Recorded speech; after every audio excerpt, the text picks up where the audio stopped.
Olá, boa tarde. Estamos aqui para mais uma live do Educatuar na nossa semana. Hoje nós vamos ter algo um pouco diferenciado. Nós estamos com algumas convidadas que vão falar a respeito da ressignificação da prática delas nesse momento de pandemia. No nosso convite, nós tínhamos uma convidada, a Gabriela. Olá, boa tarde. Que não pôde estar presente conosco hoje, e no lugar nós temos uma outra pessoa que vai abrilhantar aí a nossa tarde. Então, vamos lá, vamos às nossas convidadas. Para quem não me conhece ainda, meu nome é Soraya Andrade, eu sou pedagoga, psicopedagoga, especialista em inclusão e neurociência, trabalho há algum tempo aí na área da educação, como coordenadora pedagógica, professora, e atualmente eu trabalho com formação de professores. Então, vamos lá, deixa eu chamar aqui as nossas convidadas. Então, Cristiane Mara Simão Padeiro, desculpe, Cris. A Cris é pedagoga, especialista em alfabetização e professora de educação infantil e fundamental, anos iniciais. Bem-vinda, Cris. Muito obrigada, Soraya, obrigada pelo convite e uma boa tarde para todas, para todos. Jéssica Carpaneses, boa tarde, Jéssica. A Jéssica é pedagoga, psicopedagoga, consultora educacional, professora da educação infantil. Olá, boa tarde, Soraya, boa tarde a todos. Obrigada pelo convite, é um prazer estar com vocês essa tarde. Prazer é todo nosso. E Elaine Gibelli, boa tarde, Elaine. Oi, boa tarde. Elaine é pedagoga, especialista. Elaine é pedagoga, especialista em distúrbios da aprendizagem e metodologia do ensino da língua portuguesa e professora do Fundamental Anos Iniciais. Bom, boa tarde. Sejam muito bem-vindas. Obrigada. Boa tarde, Cris. Boa tarde, Jéssica. Boa tarde. Boa tarde. Então, vamos aí começar o nosso bate-papo da tarde, não é mesmo? Bom, é fato que todos fomos pegos de surpresa, né, nessa pandemia, nesse momento de isolamento social, e todas as pessoas tiveram que se adaptar. Algumas de uma forma maior, outras de uma forma menor, mas enfim, todos tivemos que buscar formas de viver nesse novo mundo que nós estamos vivendo, né? E nós ainda que somos da escola, tivemos que encontrar soluções, encontrar meios para ultrapassar as paredes da escola, não é mesmo, meninas? E tentar encontrar soluções, tentar encontrar caminhos, e eu acho que isso foi feito de uma forma muito positiva, né, pela maioria das pessoas. Nós encontramos novos recursos, novos caminhos em relação à tecnologia, à conectividade, à inovação, e aí tanto pais, quanto professores, quanto alunos, perceberam que nesse momento era muito importante ter planejamento, disciplina, organização, para ter sucesso nessa nova jornada que nós estamos tendo por aí, né, nesse caminho que nós estamos viajando. E diante disso, o que nós percebemos? Que novos planos de aula começaram a aparecer, acredito que mais voltado para as metodologias ativas, né, algo que já era uma necessidade antiga, mas que agora veio com um efeito um pouco mais forte, em que nós começamos a colocar em pauta aí o protagonismo do aluno, as mediações, o trabalho colaborativo, cooperativo, e para isso nós nos utilizamos da tecnologia. Logo que nós começamos esse período aí de ensino remoto, a Unesco, ela fez 10 recomendações em relação à tecnologia, ao uso do ensino à distância, que eu gostaria de trazer aqui para a nossa discussão. A primeira tem a ver com a escolha das tecnologias, que elas estivessem adequadas para alunos, professores, para as regiões que nem sempre têm um acesso muito fácil, né, a diferentes plataformas, e que houvesse sim o uso de plataformas digitais, videoaulas, aulas na televisão, aulas no rádio. Então, essa foi a primeira recomendação.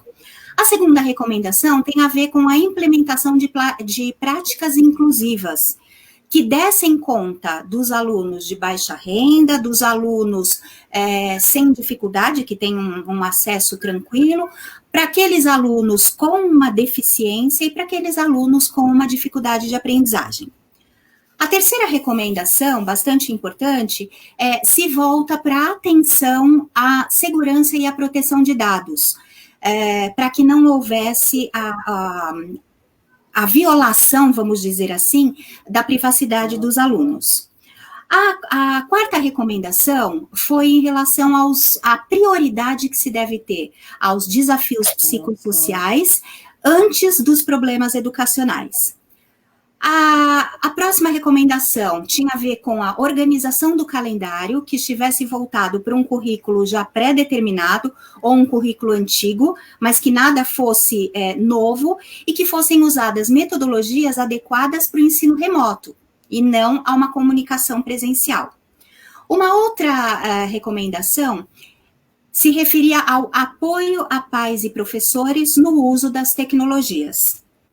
Além disso, também a Unesco colocou a importância da mescla de abordagens utilizadas, mas que houvesse um número variado dessas abordagens, dessas estratégias metodológicas, que fossem criadas regras e avaliações de aprendizagem, que houvesse também uma atenção especial à duração das aulas, sendo indicado um número de até 20 minutos para crianças menores e 40 minutos para os maiores. E a criação de uma comunidade que favorecesse a conexão entre as famílias, né?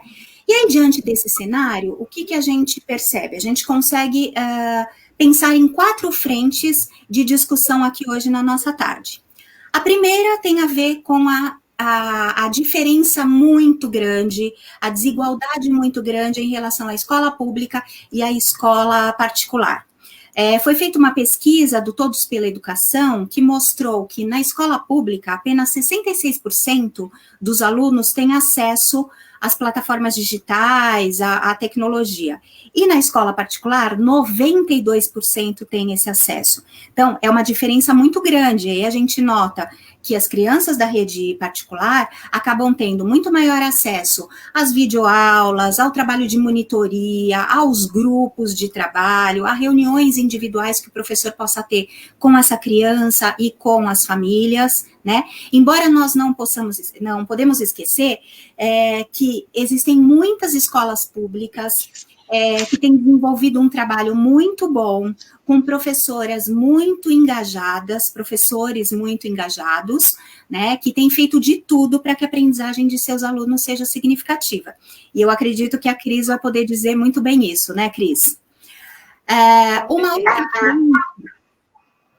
Uma outra frente que nós vamos nos dedicar aí é a questão das crianças pequenas, né? Porque a educação infantil, acredito que tenha sido um segmento bastante afetado, porque envolve não só o desenvolvimento de conteúdos, mas envolve a aproximação com a professora, com os colegas. Então, houve uma mudança de rotina muito grande na vida dessas crianças.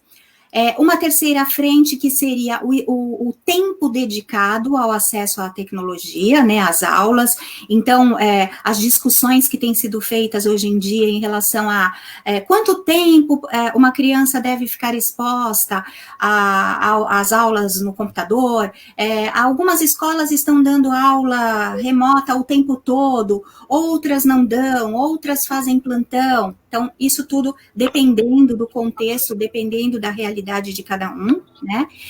E por último, que eu acho que acaba sendo algo bastante importante, que se volta para a questão da humanização das relações, e que nós temos que entender que atrás das telas não tem coisas, tem pessoas.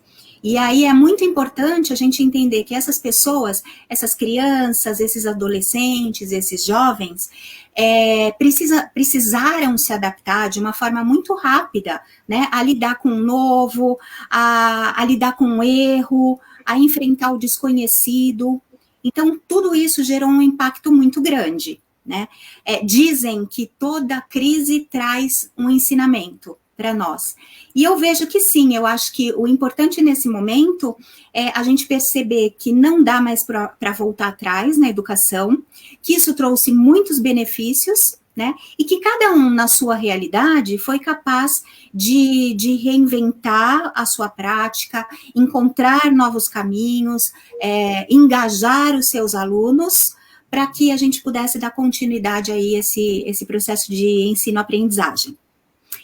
Então, agora, vou começar com você, Cristiane, por favor. Eu gostaria que, na sua realidade, que você apresentasse um pouquinho, né, se apresentasse um pouco mais, além daquilo que eu já falei, contasse um pouquinho da sua realidade, e que você nos falasse sobre o impacto dessa pandemia, considerando o uso das ferramentas disponíveis que você tem na sua escola. Então, novamente, boa tarde a todos.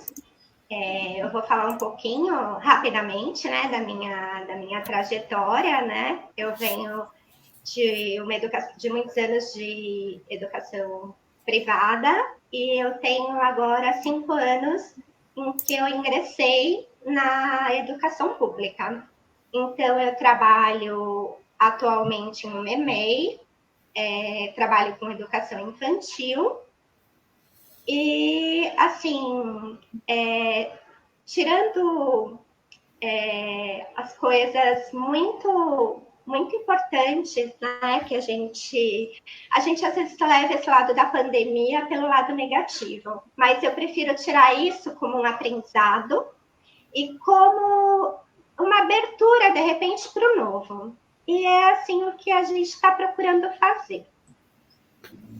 Não tem como falar que não houve um impacto, né, muito grande para a gente, porque, assim, eu trabalho em frentes, uma delas, a escola pública, que, como a Soraya mesmo citou, as crianças têm um menor acesso, né, a essa tecnologia, oportunidades diferentes, né, eu prefiro falar o termo oportunidades, e também com a educação infantil, porque são duas frentes que geram muitas dúvidas, assim. Então, a gente pensou, o que faremos agora? Na nossa EMEI, a gente recorreu, claro, ao uso da tecnologia, né? Mas começamos, primeiramente, mantendo o vínculo da criança com a escola, porque é isso que a gente não pode deixar de perder. O mais importante é que a gente consiga manter um vínculo, principalmente dos menores. Eu trabalho com infantil 1, é a faixa etária de 4 a 5 anos, então eles são bem pequenos ainda, e tudo para eles é novo, e de repente, essa quebra também. Então, a gente se preocupou extremamente em manter um vínculo com a família. A princípio, pelas redes sociais, que a gente começou a usar muito a plataforma do Facebook, primeiro para estabelecer algum tipo de contato com aquelas famílias que, de repente, foi, de uma certa forma, cortado. Então, a gente queria retomar esse contato, trazendo as pessoas. Então, a gente começou a buscar, postar vídeos das crianças, atividades, coisas da escola, trazer esses pais, procurar que eles não se afastassem da escola, fazer o máximo para que esse Facebook, como ele está hoje, ficasse muito acolhedor. A palavra é essa, acolhedor.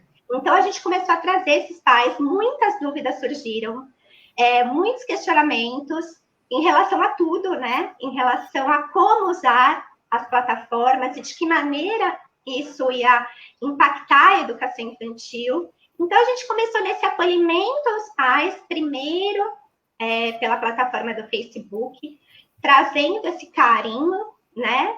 que de repente foi, de certa forma, quebrado. E aí a gente trabalha hoje, atualmente, com o Facebook e com a plataforma que é o Google Sala de Aula.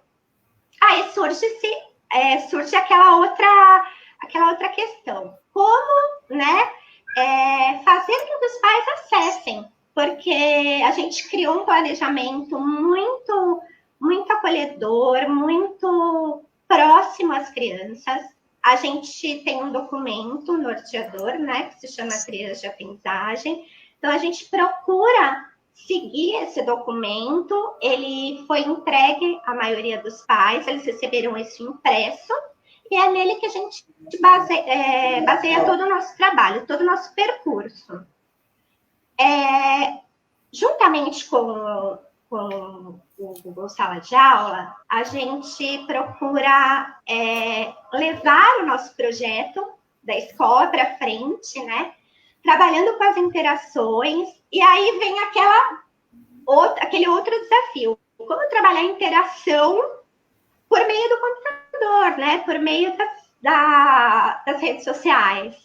Então, a gente tem um projeto de brincadeiras, a gente tem um planejamento que a gente faz as postagens diárias nessa plataforma, mas, infelizmente, ainda, a realidade é que a gente tem uma minoria de acessos em relação às crianças. Então, a gente percebe que, realmente, como você citou no começo, Soraya, é difícil atingir. A gente consegue atingir as crianças, na maioria, pelo Facebook, mas ainda é uma porcentagem muito pequena. Eu trabalho num e-mail muito grande, com aproximadamente 600 crianças. Então, a margem que a gente consegue atingir é uma margem pequena ainda, e a batalha é diária. Então, eu estou lá, eu posso falar que todo dia a gente está tentando recrutar, tentando trazer esses pais. Mas, assim, o impacto, a palavra impacto, ela mostra para a gente que realmente a gente precisa buscar uma nova maneira de chegar. A gente está trilhando caminhos todos os dias, discutindo, fazendo reuniões e procurando o melhor para conseguir atingir as nossas crianças. A gente trabalha muito na educação infantil com interações e brincadeiras. Então, a educação infantil é aquela coisa, é o toque, é o acolher, é o abraçar. Então, a gente procura ao máximo tentar levar, através das redes, através da plataforma, isso para os pais. Que eles brinquem com os filhos, que eles interajam, que eles criem uma rotina. Então, assim, logo que a gente ingressou na plataforma, a gente já criou uma rotina, porque a rotina é super importante, até para os pais se organizarem, porque é uma estrutura familiar, a gente querendo ou não, existem muitas diferenças em relação a alunos da escola particular. Então, é uma outra realidade, são pais, algumas vezes, um pouco mais, trabalham em serviço, têm muito pouco contato com os filhos, pouco tempo, né, que eles ficam em casa. As crianças ficam muito tempo na escola, na educação infantil eles passam um tempo maior, né, eles ficam 6 horas na escola.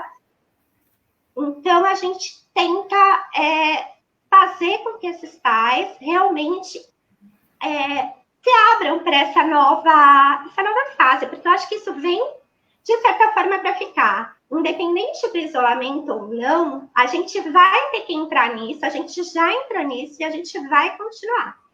E o nosso grande desafio na escola pública é realmente esse, é manter as pessoas conectadas, é trazer as pessoas para essa nova realidade.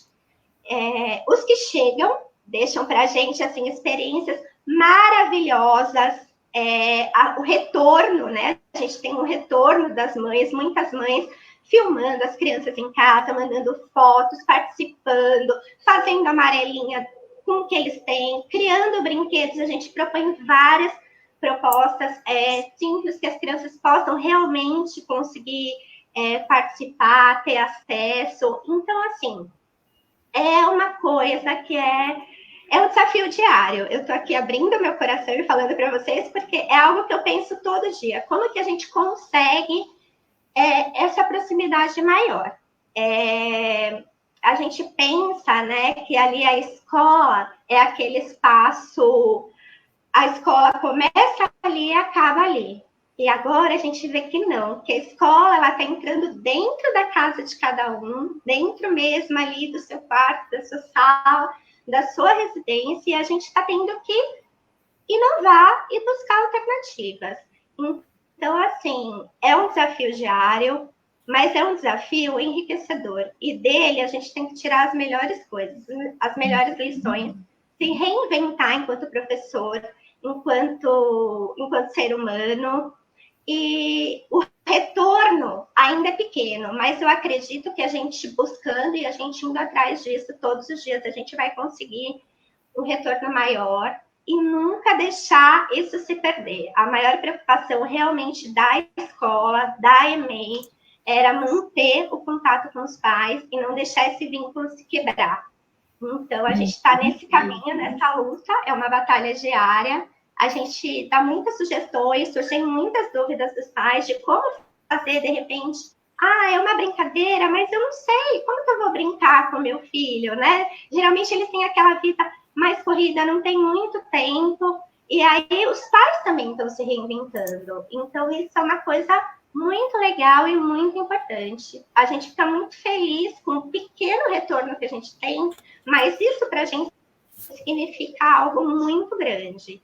Então, assim, é um pouquinho do nosso dia a dia na nossa EMEI. Tem professoras muito empenhadas.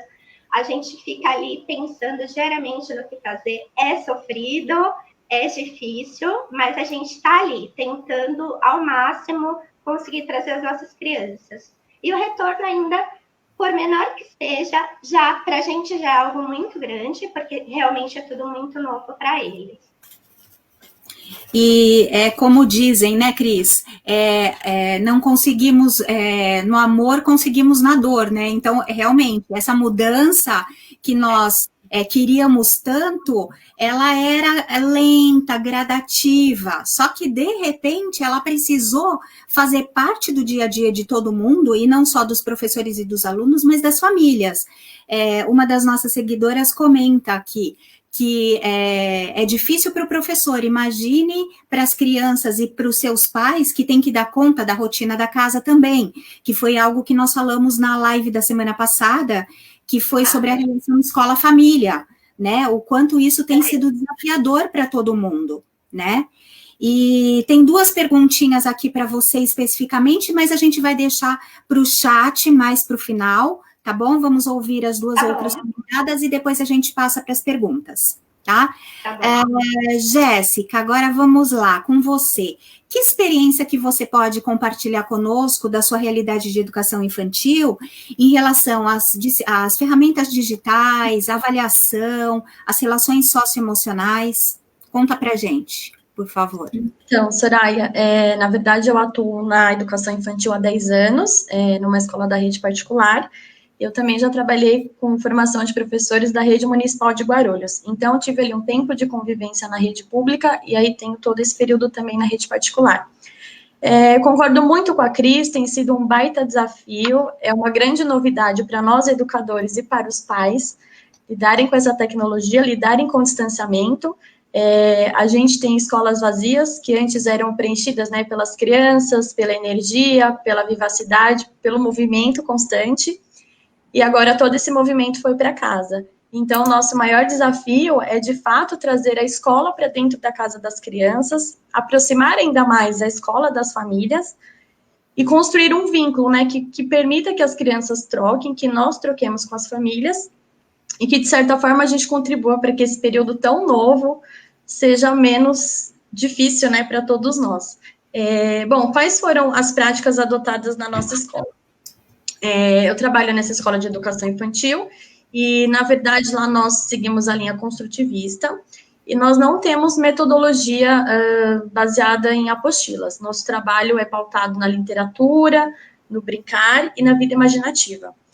Então, já difere um pouco da realidade de grande parte das escolas, né? Nós, por exemplo, não temos salas fixas na escola, então a gente tem vários espaços, parques, sala de jogos, brinquedoteca, sala de música, então as crianças perpassam por todos esses espaços ao longo do dia.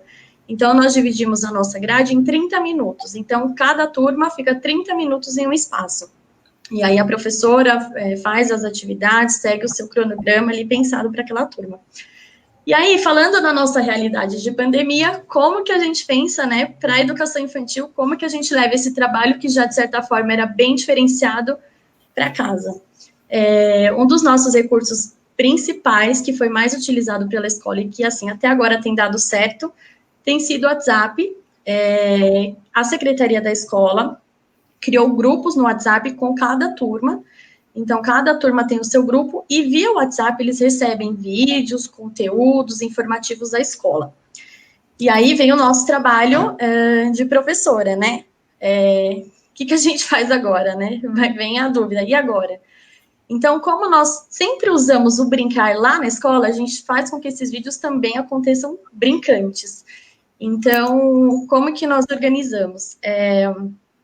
As professoras pensam em brincadeiras, histórias, contam experiências, pensando na realidade de cada grupo que elas já conhecem, que elas já atuam. Então, antes da professora fazer uma proposta super elaborada, ela pensa, poxa, será que os pais têm esse material em casa? Então, o primeiro passo é isso. Então, eu vou dar alguns exemplos para vocês de atividades que a gente fez e que tem dado muito certo. Nossa escola atende um público de 1 ano e 2 meses a 6 anos. Então, por exemplo, as professoras de maternal 1, que são as crianças de 1 a 2 anos, elas pensam em vídeos mais ligados aos materiais brincantes. Então, por exemplo, os potes, as panelas, as colheres de pau. Então, fazem músicas, gravam músicas, enviam esses vídeos, uma duração curta.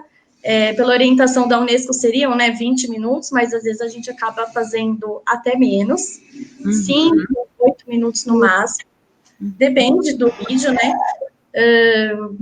As crianças um pouquinho maior, por exemplo, maternal 2, crianças de 2, 3 anos, a professora pode ensinar, mostrar no vídeo cortando uma fruta, preparar um suco, e aí são coisas que os pais podem fazer em casa e que muitas vezes isso acontece em casa, mas não na presença das crianças. Então, trazer a criança para a rotina dentro de casa. Para os maiores que estão em fase de pré-alfabetização, jogos simples. Por exemplo, você pode ajudar as crianças a criar um bingo. Então, procurem letras em casa, eles montam a cartela, e aí esses vídeos estão indo para os pais uma vez por semana. E também, todos os dias eles recebem um vídeo de algum professor especialista. Então, capoeira, música, iniciação esportiva. Então, são alternados. E uma vez por semana, a gente faz uma live com as crianças. A gente usa o Zoom para fazer as lives. Enviamos o convite no dia anterior. E aí, o objetivo da live, assim, é que as crianças se encontrem, que elas conversem, não tem o objetivo da gente... Até chegamos a pensar, vamos desenvolver uma atividade. Pode ser que não aconteça, porque para as crianças é muito mais importante elas estarem vendo os amigos ali junto a elas, do que, de fato, fazer uma atividade. Então, a gente prioriza muito o que as crianças estão sentindo, né? Então, nós fazemos essa live. A princípio... Foi como a Cris falou, a gente não teve muita adesão dos pais, mesmo sendo uma escola particular com uma presença muito efetiva das famílias, mas assim, eu diria que agora a gente tem uma participação aí de 90% das famílias, elas têm trocado muito com a gente, têm entrado nas lives, participado, e aí, essa semana, nós pensamos numa outra ideia, que eu acho que também é uma forma muito bacana da escola se fazer presente. Demanda tempo, energia, mas também eu acho que é uma forma gostosa da gente matar a saudade dos alunos. Nós iremos fazer ligação por vídeo. Então, para cada criança, a gente vai combinar com os pais previamente, e nós vamos fazer uma ligação por vídeo, assim, coisa rápida, 3 a 5 minutos, mas assim, para conversar com cada criança, eu senti muito nas lives que nós fizemos, o quanto elas querem conversar conosco, querem contar sobre o que elas têm, sobre o bicho, sobre o brinquedo novo. Então, até uma professora fez um trabalho muito bacana, ela gravou um vídeo para eles, mostrando os brinquedos da infância dela, e aí na live as crianças levaram os brinquedos que mais gostavam. Então, foi uma troca muito gostosa, tem dado certo nesse sentido, mas também caminha numa constante aprendizagem, né? O professor de educação infantil trabalha muito com improviso. Tem coisas que a gente pensa, nossa, vai ser muito legal, e tem coisas que dão certo, tem outras coisas que não. Então, mas nosso trabalho tem caminhado muito no sentido de ouvir as crianças, de escutar o que elas e as famílias têm a nos dizer. Uhum. Eu acho que tem algumas coisas importantes no que você falou, né? Primeiro, eu acho que a participação das famílias. Eu acho que no início também, as famílias não estavam engajadas por ser tudo novo, porque elas tinham que dar conta de várias coisas, e porque todos nós achávamos que era passageiro, né? Era uma quarentena.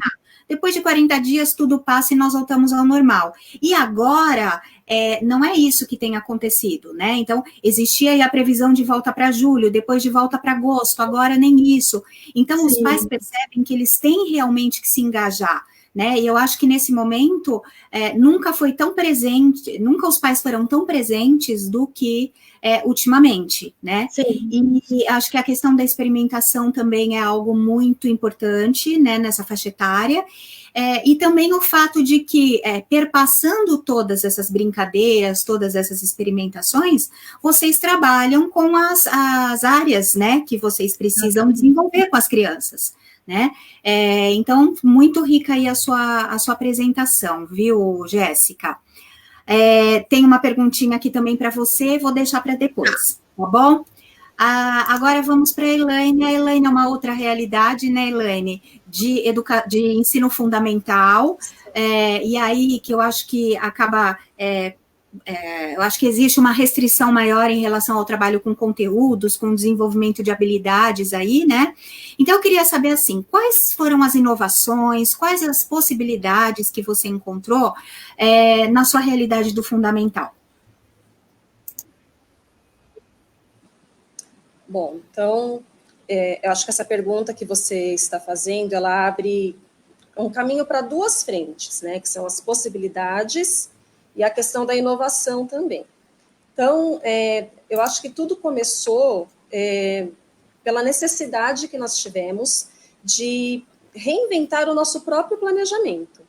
Porque quando começou toda essa história na televisão, né, falando que talvez as escolas vão fechar, talvez vai precisar parar. Então, aí nessa semana, a escola já começou a pensar, né? Então, eu trabalho num colégio da rede particular, né? Acho que é importante falar, diferente da Cris, né? Então, são duas realidades diferentes. E essa necessidade do planejamento, ela começou lá em março, e é uma necessidade constante, que a gente vem aprimorando dentro de um processo, lá de março até agora. Então, nós já estamos quase saindo de férias, e a gente sempre vai percebendo o que precisa ser aprimorado, né, o que precisa mudar e reinventar. Bom, e aí, a partir dessa necessidade do nosso planejamento, nós pensamos num planejamento que fosse funcional, que fosse prático e que atendesse às necessidades, tanto de nós enquanto escola, como das famílias em casa. Porque até então as famílias, elas não tinham acesso ao nosso planejamento, né? Então, as famílias, elas viam, elas acompanhavam por meio das atividades dos livros, dos cadernos, né, dos projetos que as crianças desenvolviam, mas agora não. Agora elas têm acesso direto àquilo que a gente planeja. Então, a primeira necessidade foi essa, e abriu a possibilidade do novo planejamento. E aí, com esse novo planejamento, nós pensamos como que nós poderíamos dar andamento ao nosso planejamento anual, né, ao desenvolvimento dos conteúdos, sem parar aquilo que a gente já tinha começado e não estagnar naquilo, porque os nossos alunos, quando eles saíram para o isolamento, eles não tinham todos os materiais com eles não levaram tudo, né? Então, os materiais ficaram na escola. E com esses materiais que ficaram na escola, abriu não vou dizer uma dificuldade, mas um novo jeito da gente pensar. Como é que a gente vai dar conta de fazer isso com esses materiais em casa? E aí nós pensamos na possibilidade do planejamento, já sendo digital, incluir as ferramentas, os links, né? E fomos fazendo um levantamento daquilo que era mais adequado para essas crianças, para essas famílias e para nós, enquanto essa necessidade de dar andamento ao trabalho com os conteúdos, com as habilidades. Tá? Quando nós pensamos na possibilidade da inserção de links dentro do planejamento, começou uma procura por bons links.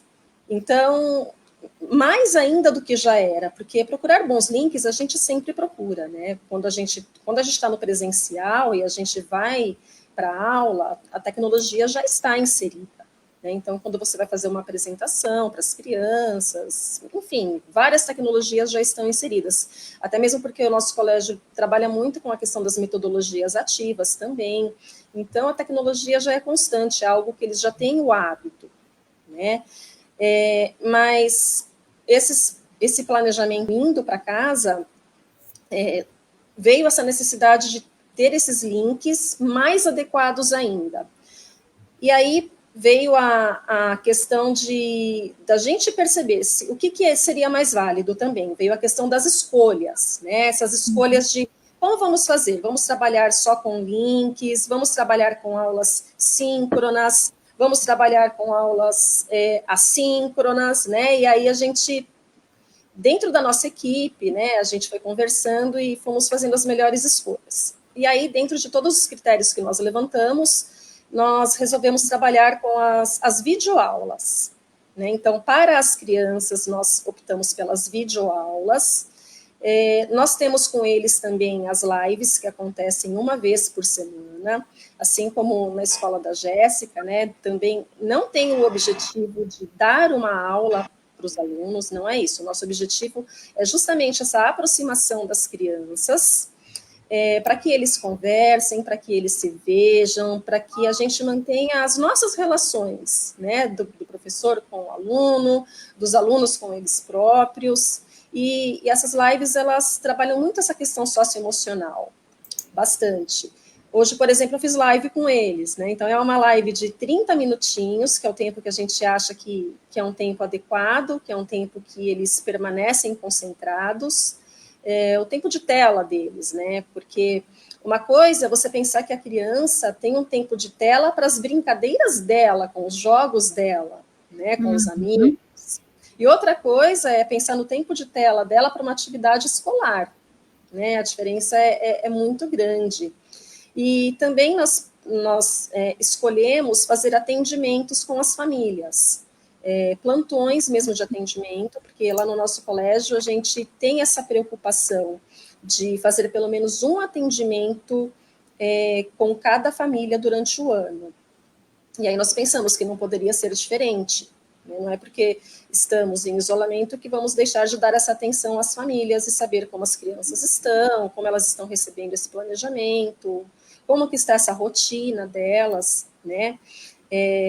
Então, pensando nesses 3 pontos levantados nas nossas escolhas, que foram as videoaulas, as lives e o atendimento com as famílias, nós tivemos que buscar novas ferramentas, né? E, na verdade, assim, nem tão novas, porque nós acabamos optando por manter aquilo que nós já usávamos e que era funcional para este novo formato de planejamento. Então, assim, não é porque abriu-se a possibilidade para o novo que você vai jogar fora aquilo que você já usa e que dá para continuar usando, né? Então, fomos atrás dessas ferramentas. Eu acho que aqui na busca das ferramentas entra muito a questão do trabalho em equipe, né? Então, a gente está falando de inovação também. Mas a questão da inovação é muito relativa no meu ponto de vista, quando a gente fala de ferramentas tecnológicas, porque uma coisa que é inovadora para mim de repente já não é mais inovadora para o outro, né? Então, assim, eu acho que essa conversa que a gente tem no grupo, no nosso próprio grupo de trabalho, ela é muito enriquecedora, porque uma professora pode ter uma tecnologia que foi inovadora para ela naquele momento e que ela pode passar para outras pessoas, né? Então, eu também, eu posso passar uma que é inovadora para mim, mas que também já não é mais para outra pessoa, porque já utilizou, né? E falando sobre essa questão das inovações, então, pensando em todo esse processo, né, que começou lá em março, as ferramentas foram buscadas no sentido das videoaulas, né? E aí, para as videoaulas, nós tivemos que pensar assim, como que nós vamos produzir essas videoaulas desde o começo, de como montar a aula. Então, na montagem da aula, a maioria de nós tem usado mesmo o PowerPoint para montar a apresentação, né? E depois a gente precisa editar esse PowerPoint para transformar num vídeo, para essa apresentação se transformar numa videoaula. Então, a princípio, eu comecei a fazer essas videoaulas usando o próprio celular, que para mim era mais funcional, era muito mais prático, né? Então, eu usava um gravador de tela chamado Do Recorder e gravava as videoaulas com esse gravador e ficavam muito boas. Mas aí eu comecei a ter alguns problemas com o celular, porque ele começou a ficar sobrecarregado, né? Então, muito trabalho em cima do celular começou a sobrecarregar de tal forma que eu tive que mudar. Aí eu fui para a inovação de novo. Aí eu fui buscar, né, com as minhas parceiras, as minhas colegas de trabalho, e aí a maioria estava usando o Loom, que ele grava a tela do computador, né? E aí nós começamos a gravar essas videoaulas dentro do Loom. Mas não tem só o Loom, né, para gravação de videoaula, e não tem só o Do Recorder para gravação no celular. As ferramentas são inúmeras, né? Então, para o celular. Aí eu fui conversando com as minhas colegas e fui fazendo um levantamento do que elas estavam usando.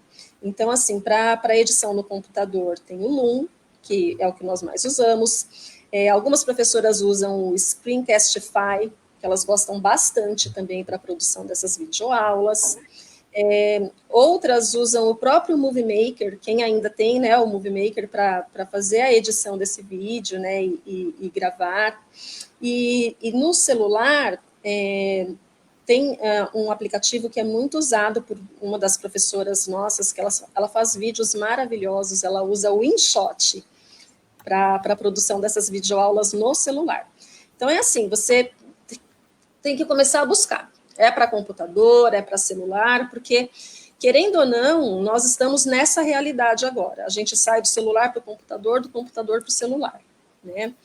E ainda falando sobre essas ferramentas na questão das videochamadas, né, e das lives, lá na escola nós temos usado o Google Meet, que é uma plataforma que permite que as crianças se vejam, né, todas ao mesmo tempo, tem funcionado super bem, né, e os atendimentos com as famílias também.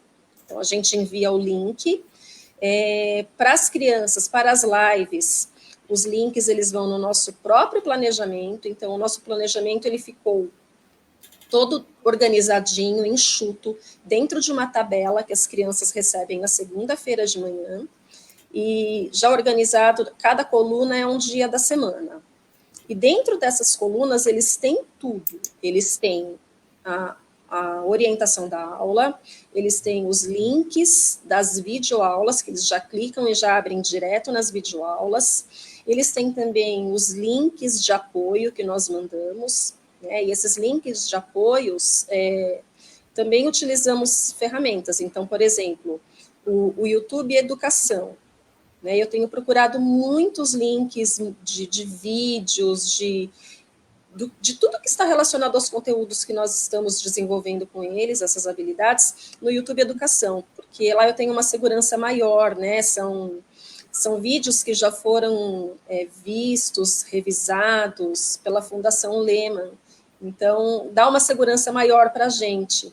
E se eles ficarem navegando dentro dessa plataforma, não vai ter problema deles acharem coisas que eles não podem pegar, né? Sim. Ainda sobre a questão da programação dessas aulas, eu acho que, para mim, pelo menos, assim, duas ferramentas que foram inovadoras para a questão das avaliações, que foi o Google Forms, que nós temos usado bastante lá na escola, porque ele possibilita que você envie essa avaliação dentro de um formulário, é seguro. Quando eles devolvem para a gente, eles já recebem uma mensagem falando que foi entregue, né, a avaliação, então dá uma segurança maior para as famílias também. O Google Forms, ele possibilita você fazer a avaliação em vários formatos, você pode já deixar programado para que a criança receba a sua nota ou não, né, você configura isso. E eu tenho trabalhado bastante também com eles a questão dos mapas mentais, né, então, nós não enviamos ainda para casa nenhum aplicativo de mapa mental, porque a gente acha que é difícil ainda para eles mexerem, né? Então, assim, a minha turma é uma turma de 5º ano, e nós ainda achamos que é difícil para eles mexerem nos aplicativos de mapa mental. Então, como que a gente trabalha isso? Pedimos para eles criarem um mapa mental em papel mesmo, depois eles têm a oportunidade de digitalizar esse mapa mental, ou tirar uma foto, ou escanear, e a escola criou e-mails da turma. Então, cada turma tem o seu e-mail, e aí eles enviam para a gente via e-mail, que é uma tecnologia que as famílias sabem mexer também, né, porque a gente tem que pensar que a tecnologia ela tem que ser funcional para todos, inclusive para as famílias que nesse momento estão com a sua rotina não tão organizada, algumas, outras estão completamente fora dos horários, né? Então, a gente tem que pensar em tudo isso quando a gente fala dessas ferramentas tecnológicas, tem que pensar em todos, né? E outra tecnologia que foi bastante inovadora para mim, assim, eu estou muito apaixonada por essa tecnologia, é o Padlet, que é o mural interativo, né? Então, lá na escola as professoras já trabalham bastante, e as minhas parceiras de série também já tinham feito, mas o meu primeiro eu fiz ontem, então foi muito inovador para mim, e eu adorei. Agora eu quero fazer tudo com o Padlet, porque ele abriu a possibilidade de trabalhar tanto com avaliação, porque você pode fazer na configuração para a criança não interagir, ela só ver a parte dela, ou não, você trabalha como atividade, né, e eles podem interagir, eles podem colocar as respostas, eles podem colocar fotos, colocar vídeos, e fica um trabalho muito bonito também, tá?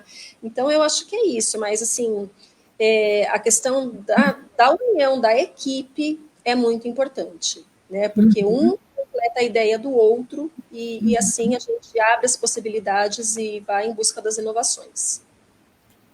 Perfeito, Elaine, perfeito. Eu concordo plenamente com você quando você diz sobre a questão da inovação, né, que é relativa. Realmente, o que é para um não é para outro, talvez alguém já tenha utilizado antes de você e já acha que isso não é mais tão atualizado, né, outras pessoas que nunca ouviram falar.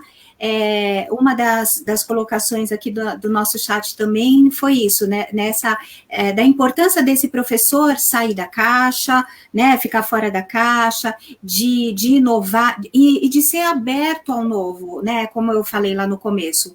Toda pessoa que tem essa predisposição para isso e que vê, como você disse, dá trabalho, mas ver aquilo que dá trabalho como algo significativo para si mesmo e para os seus alunos é enriquecedor, né? Então, isso é muito importante. Quando você também fala a respeito das tecnologias diferentes, né?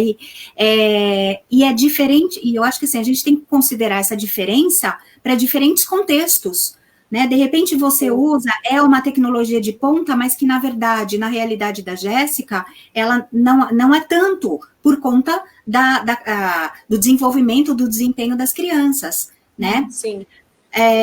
Bom, meninas, então vamos agora para as perguntas, e a questão da parceria também, que as pessoas têm colocado aqui muito, vou até sobre o Padlet também que falaram, que é algo bem interessante.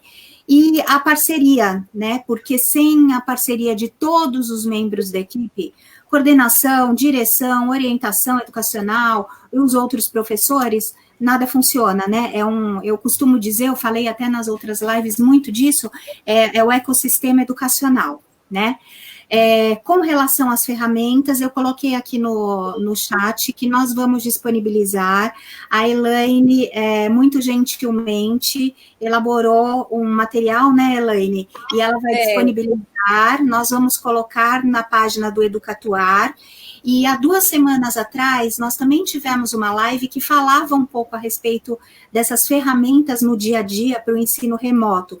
Então, tem bastante coisa interessante que nós disponibilizaremos também junto ao material da Elaine na nossa página, tá bom? E esse material, Zoe, meninas, é um material que eu elaborei a partir meio que de uma pergunta que eu fiz no grupo mesmo, né, de professores. A semana passada eu entrei no grupo, falei que eu participaria de uma live essa semana e contei mais ou menos o que seria e pedi mesmo a colaboração delas, porque eu já pensava em colocar as tecnologias, as ferramentas que eu utilizo, mas abrindo, fica muito maior, né, a possibilidade. E muitas professoras colaboraram, escreveram, me procuraram, e eu coloquei, né, então, eu fiz uma tabela, essa tabela está dividida por partes que a gente pode usar esse planejamento, então, para videoaula, para avaliação, até para cultura maker eu coloquei, porque lá na escola a gente trabalha com a questão da cultura maker, né, e também precisamos buscar esse material.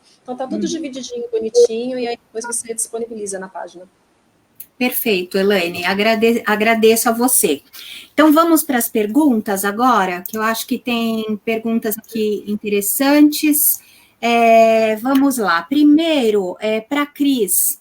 Cris, em relação a aqueles alunos que não têm acesso à tecnologia, que procedimentos vocês têm utilizado na sua escola?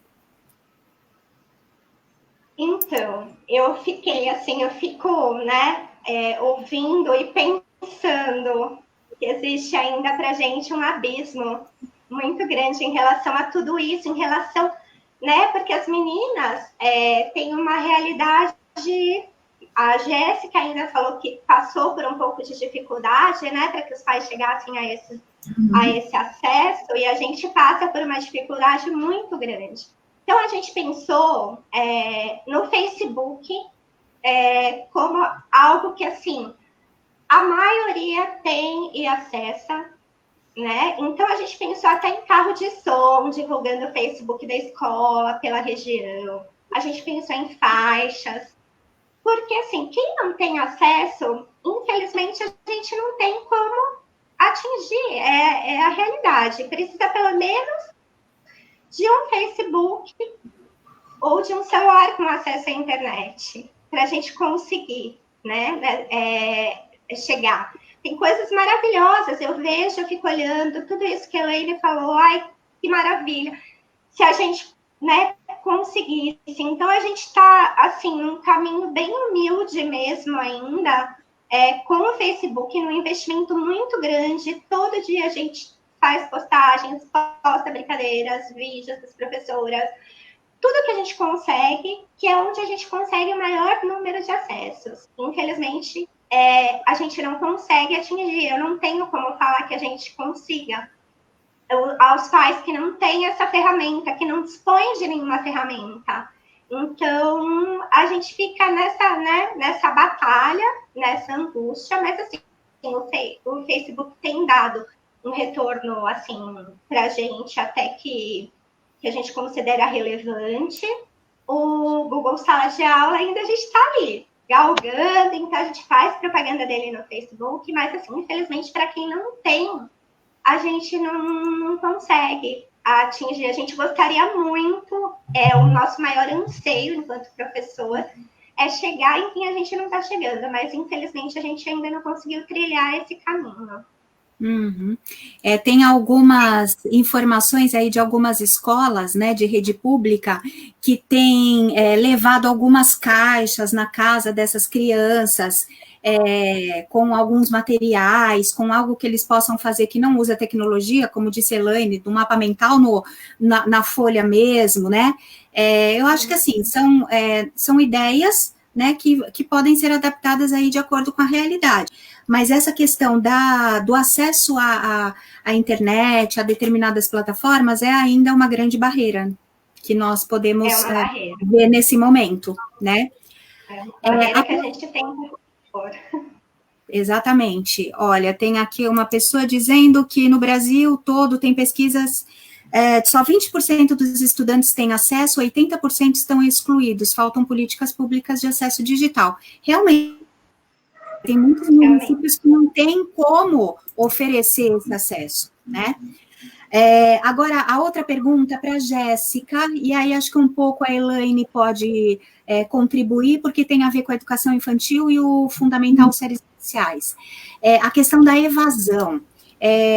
Os alunos, pelo menos na sua realidade, Jéssica, no caso da educação infantil, eles continuam matriculados? Sim, no caso da nossa escola, felizmente, a gente tivemos, assim, 5% de desistência de matrículas comparado ao número de alunos. A escola sempre teve uma relação muito direta com os pais. Então, por exemplo, os pais, ao levarem as crianças à escola, eles podem entrar e conversar conosco, professores, diariamente. Então, muitas mães entram todos os dias, alguma entra uma vez na semana para perguntar como as crianças estão, enfim, trocar conosco. E à distância, a gente tem conseguido, sim, manter esse contato com os pais através de um celular que fica com as coordenadoras da escola. Então, os pais podem se comunicar com elas, enviar dúvidas, falar conosco também através delas. Então, acho que isso, de certa forma, contribuiu para que, assim, as crianças continuassem lá. E eu vejo também que muitos dos nossos alunos, os pais acreditam demais na proposta da escola. Então, acho que eles têm um apego grande e aí, por isso, que eles permanecem lá firmes com a gente. Isso é muito positivo, né? Agora, a outra pergunta é o seguinte, assim, que vocês comentassem brevemente, até porque nosso tempo aí já está quase esgotado. Na educação infantil e nas séries iniciais, os pais acabam sendo mais questionadores em relação ao tempo de tarefas, né? Como é que vocês explicam isso na realidade de vocês? O que justificaria essa presença maior dos pais? Bom, no nosso caso, pode falar, Elaine. Não, pode falar, Jéssica, depois eu falo.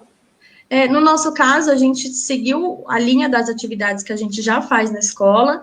Então, por exemplo, os nossos vídeos, cada professora grava para sua turma, desenvolvendo alguma atividade, uma brincadeira, uma história, que conversem com a idade daquela criança, e também a gente pensa muito no tempo de duração. Então, assim, tem sido bem aceito pelos pais, a gente pensou justamente num tempo muito curto de vídeo mesmo.